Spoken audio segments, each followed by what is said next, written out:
Hi, boys and girls. Happy Friday. Today we're going to start off with doing lesson 15, and we have to read the attack on Washington, D.C. as a whole group.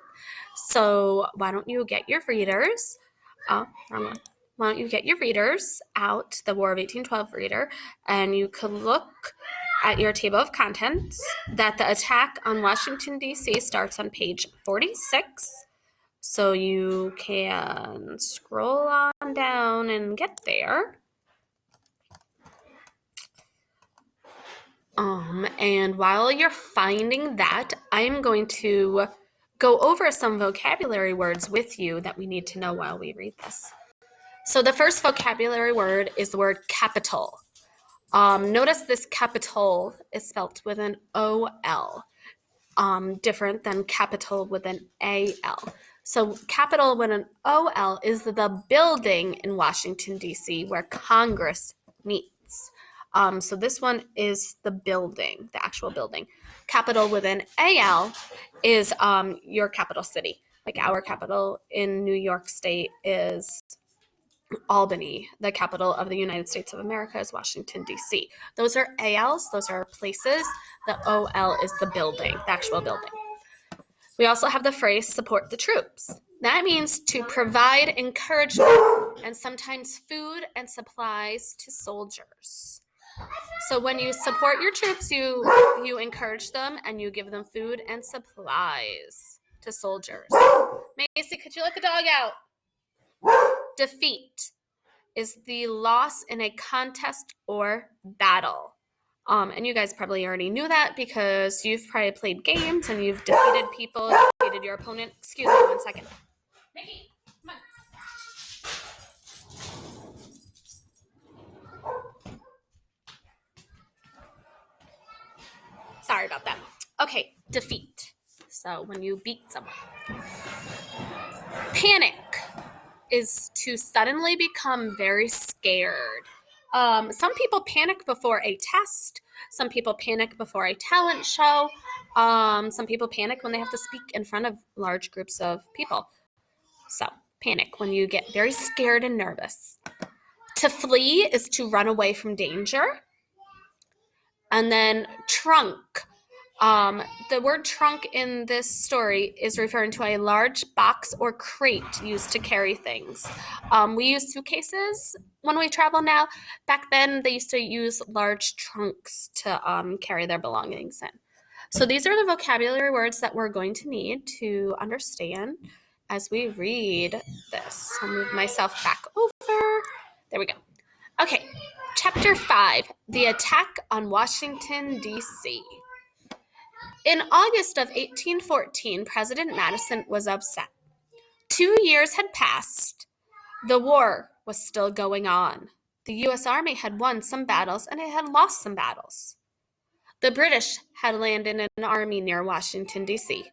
The British soldiers were marching. Madison hoped the U.S. Army would be able to stop them.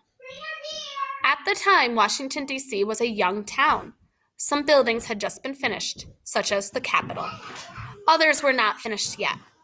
Still, it was an important place. It was where the U.S. Congress met to make laws. It was where the Supreme Court met. It was home to President Madison and his wife, Dolly. So remember, yesterday we talked about the 3 branches of government. We have Congress, Supreme Court, and the President. They are part of your 3 branches, and they were all located in Washington, D.C. Here is a painting of the Capitol building in Washington, D.C. as it looked back in 1810. The president's house was a special house that had been constructed for the president. Today, it is called the White House. It was only about 10 years old at the time. It was home to President Madison and his wife, Dolly. President Madison was aware that there was going to be a big battle outside the city. He planned to go support or help the troops. He ordered some soldiers to protect Mrs. Madison and the president's house. Then he jumped on his horse and he rode off. This should be ringing a bell. You should kind of recall this a little bit from when we learned about this in our 1812 listening and learning read-alouds. The battle outside the city did not go well. The U.S. Army was beaten. People quickly found out about the defeat or loss. The army had lost. The British were coming. People in the city panicked. I think if we were in the city at that time, we would panic and be nervous too. They grabbed their things and ran away. The roads were jammed with people and carts. Oh boy. And here is a painting of the president's house. And it was the home of the U.S. president. So this was what the White House looked like back then. President Madison could not get back to the president's house. His wife Dolly was left there with servants and soldiers. The soldiers ran away. Ooh, they did a good job protecting her, huh? Mrs. Madison could not stay in the president's house. The British would be there soon. She had to flee, so she had to run too. Mrs. Madison hoped to take as much with her as she could, but which things should she take? There were many fine things in the president's house. She loved a lamp that hung in one room, but there was no way she could take that. It was too heavy. She had a big closet of fancy dresses. She loved them too. But there was more important things for her to carry away. And we know that Mrs. Madison, Dolly, was very fancy. She loved her dinner parties. She liked to host for people. She liked fancy things. She knew there was more important things. And here's a portrait of Dolly Madison. In the end, Mrs. Madison left most of her own things behind. Instead, she carried away things that were important to the American people. She grabbed papers and letters. She stuffed as many of them as she could into a trunk. Mrs. Madison was ready to leave. Then she remembered one last thing. It was a painting of George Washington. There was no time to gently take it from its frame. She ordered the slaves and servants to cut out the painting. "It is done," said Dolly Madison. Then she ran out the door to safety. So instead of thinking of herself and the things that she wanted to take, she was thinking of the American people and things that would be important to our country's history and to the president, her husband. And here is a photo, or a picture, I should say, of Dolly Madison helped to save a painting of George Washington. So here's one of the servants, which are people that worked for them, cutting out the photo of George Washington because they didn't have time to take it from the frame. And that is our whole group read for today on the attack on Washington, D.C. Some of you might recall what happened next once the troops got there, and we will read about that next week. But right now, let's look at our workbook pages. So after we read this, you have 15.2 that you can do. It says the sentences below are in the wrong order. Use numbers 1 through 5 to put them in the right order. So you have to read through all of them first, and then figure out which one happened first. So like Dolly Madison ran out the door of the president's house to safety. I don't think that's the first thing, so that's not going to get a number 1. So you want to read through the rest of them, find out what happened first, what happened next, and so on until you have 1 through 5 listed. Use your reader to help you because some of them will be hard to remember. And then on the back, it says, if you had been alive during the attack on Washington, D.C., how would you have helped Dolly Madison?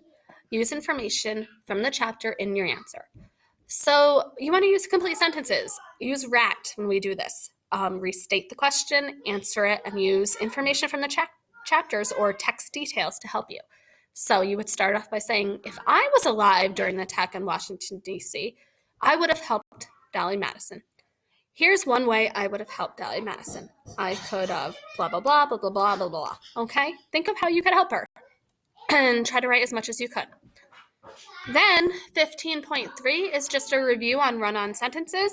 This time, it wants you to correct the run-on sentences by either writing the run-on sentence as 2 separate sentences with correct capitals and punctuation each time, or you may combine the ideas to make one sentence. So, for instance, number 1, take the trash to the trash can, bring the paper to the trash can. You could do one full sentence, take the trash to the trash can, period.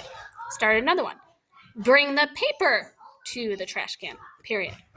Or you could say, take the trash and bring the paper to the trash can. Notice how I use the word and in there to help me combine them.